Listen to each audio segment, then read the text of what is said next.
criminal law has been evolving easily since the 1100s or something like that in England.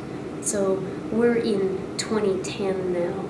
We're in a state where it's had 1,000 years to develop. We've got 30 years on Aboriginal rights, and not even 30, but coming up on 30 years of Aboriginal rights development in the law here.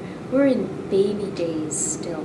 Now, I quite expect that in 100 years somebody will be looking back on this and saying, whoa, we've come a long way. And I think we have a long way to go. But I'm quite encouraged by the early steps that we've taken in the first 30 years. I think there's one thing to say about the 1982 Constitution being brought into play, is that it has changed this country in dramatic ways, and I think good ways. And I think it's opened some pathways that we are now walking down that have made this society evolve, because the basis of a Charter of Rights and Section 35, the whole idea is that governments cannot act as if they're royal, you know, as if they have jurisdiction that comes down to them from God and they can just, once they're elected, do whatever they want.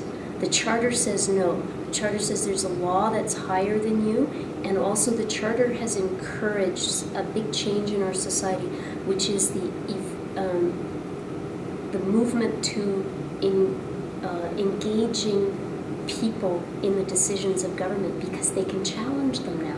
So now people come forward and they say, no, no, no, no, you can't make that decision because you didn't engage our community before you made that decision. That's going to affect us. Well, government never thought about that before.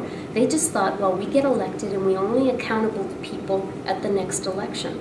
And that is I think that's a fundamental shift in the way this country is working now. So all of those things about environmental groups being able to move forward on an agenda that makes the government have to think about doing things differently. Aboriginal people are making the government think about doing things differently. Community groups are changing things. Everybody is able, and I think it's because of the Charter and because of Section 35, we're able to hold the government more to account and make them more democratic than they were before.